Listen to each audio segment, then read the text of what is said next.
TC computer এর HTML series ভিডিওতে আপনাকে স্বাগত জানাচ্ছি। গত পর্বে আমরা শিখেছি HTML এর মধ্যে কিভাবে টেক্সট ডিরেকশন করতে হয়। আজকের পর্ব থেকে আমরা HTML প্লাস CSS শিখব, অর্থাৎ এখন থেকে HTML এর পাশাপাশি CSS ও শিখব। HTML এর মধ্যে CSS তিন ভাবে দেওয়া যায়। ইন্ট্রোডাকশন ভিডিওতে অবগত হয়েছি CSS কি। আপনি যদি আমার HTML এর ইন্ট্রোডাকশন রিলেটেড ভিডিওটি না দেখে থাকেন তাহলে গিয়ে দেখে আসতে পারেন, লিংক ইন দ্য ডিসক্রিপশন। আমরা ওইখানে জেনেছি HTML দ্বারা স্ট্রাকচার তৈরি করা হয় আর CSS দ্বারা স্টাইল দেওয়া হয় বা সৌন্দর্যমণ্ডিত করা হয়। CSS তিন ভাবে দেওয়া যায়: ইনলাইন CSS, ইন্টারনাল CSS আর এক্সটার্নাল CSS। আজকে আমরা ইনলাইন CSS দেওয়া শিখব। ইনলাইন CSS মানে লাইনের মধ্যে স্টাইল অ্যাট্রিবিউট এর মাধ্যমে CSS দেওয়া। স্টাইল অ্যাট্রিবিউটের ভিতর সিলেক্টর এবং ভ্যালু নিতে হবে।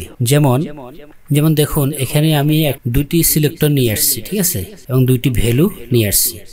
এখানে এই প্যারামিটারগুলো আমি কি করেছি, কল করেছি। কোনো লেখাকে বোল্ড করার জন্য HTML এ আমাদেরকে এই প্যারামিটারটি, এই সিলেক্টরটি ইউজ করতে হবে। সেটা হচ্ছে যে কি, ফন্ট উইডথ। ফন্ট উইডথ দিয়ে আমরা প্যারাগ্রাফের লেখাকে বোল্ড করতে পারি, ঠিক আছে। ফন্ট উইডথ দিব। ফন্ট উইডথ লেখার পরে আমরা এখানে একটা কোলন দেব। কোলন দেওয়ার পরে আমরা এখানে বোল্ড লিখব। তাহলে আমাদেরকে ব্রাউজার লেখাগুলোকে, প্যারাগ্রাফে অবস্থিত লেখাগুলোকে বোল্ড করে দেখাবে। আর একটা প্যারামিটার লেখার পরে যখন আরেকটা প্যারামিটার লিখব, আরেকটা সিলেক্টর লিখব, তখন আমরা দুইটি বৈশিষ্ট্যকে আমরা পৃথক করার জন্য এখানে সেমিকোলন ইউজ করতে হবে। তাহলে এই বৈশিষ্ট্যটি হচ্ছে যে বোল্ড করার জন্য, লেখাকে বোল্ড করার জন্য। আর এখানে লিখছি আরেকটি বৈশিষ্ট্য, কালার হবে রেড। এইভাবে আমরা কি করব, স্টাইল অ্যাট্রিবিউটের ভিতরে আমরা প্যারামিটারগুলো কল করে দিব, সিলেক্টরগুলো আমরা কি বসাবো, ঠিক আছে। তাহলে কি বুঝতে পারলাম, ফন্ট উইডথ হচ্ছে সিলেক্টর আর বোল্ড হচ্ছে কি তার ভ্যালু। এই বোল্ডের পরে আমরা যে সেমিকোলন চিহ্ন দিয়েছি তা হচ্ছে দুইটি সিলেক্টরকে পৃথক করার জন্য বা দুইটি প্যারামিটারকে পৃথক করার জন্য। তো চলুন আমরা প্র্যাকটিক্যালি দেখে আসি। আমি নোটপ্যাড প্লাস প্লাস এডিটরে আসলাম। দেখুন, আমি এখানে দুইটি প্যারাগ্রাফ নিয়ে রেখেছি। আমি এটাকে এই প্যারাগ্রাফ দুটি ব্রাউজারে শুরু করে দেখি কি অবস্থা। দেখুন, দুইটি প্যারাগ্রাফ, এই একটি প্যারাগ্রাফ আর যে উপরে আরেকটি প্যারাগ্রাফ। এখন আমরা এই দুটি প্যারাগ্রাফের মধ্যে আমরা কি দিব, CSS দিয়ে এগুলার কালার চেঞ্জ এগুলো করে দেখব। তো ঠিক আছে, চলুন দেখে আসি, প্র্যাকটিক্যাল দেখি আমরা।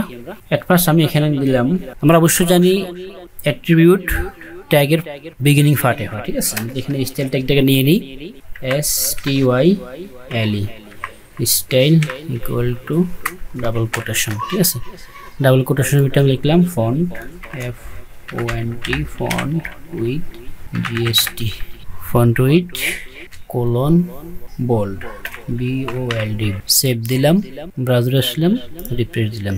দেখুন লেখাগুলো বোল্ড হয়ে গিয়েছে। এখন আমরা যদি ফন্ট সাইজ বাড়াইতে চাই তাহলে আমরা ওইটা করতে পারবো। এখানে যদি একটা প্যারামিটার কল করেছি, এখন আরেকটা প্যারামিটার লিখবো, তাহলে আমরা এখানে সেমিকোলন চিহ্ন দিব। সেমিকোলন দিলাম। এখন লিখবো font size, FO size, SIZ size.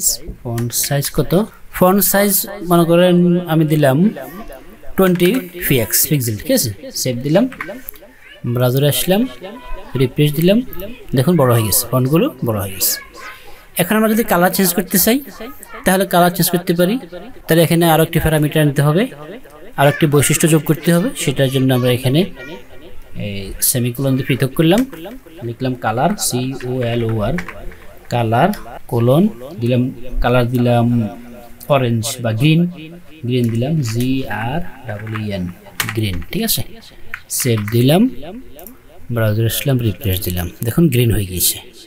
আচ্ছা, এখন আমরা যদি এই বৈশিষ্ট্যগুলোকে, স্টাইল ট্যাগে অবস্থিত বৈশিষ্ট্যগুলোকে আমরা যদি কি করি, কপি করে দ্বিতীয় প্যারাগ্রাফে ছেড়ে দিই, তাহলে হুবহু হয়ে যাবে, ঠিক আছে। ছেড়ে দিলাম, কালারটা একটু চেঞ্জ করে দিই। কালার এখানে আমি অরেঞ্জ করে দিই, ORANGE। ওকে, ব্রাউজারে আসলাম, রিফ্রেশ দিলাম। দেখুন অরেঞ্জ হয়ে গেছে এবং বাকি বোল্ড হয়ে গিয়েছে, ফন্ট সাইজ 20 হয়ে গিয়েছে। ওকে, ঠিক আছে বন্ধুগণ, ভালো করে প্র্যাকটিস করবেন, না বুঝলে অবশ্যই কমেন্ট করবেন। চ্যানেলটি যদি সাবস্ক্রাইব করে থাকেন তাহলে অসংখ্য ধন্যবাদ, না করে থাকলে আশা করি সাবস্ক্রাইব করে রাখবেন। আগামী পর্বে আমরা ইন্টারনাল সিএসএস শিখব ইনশাআল্লাহ তাআলা।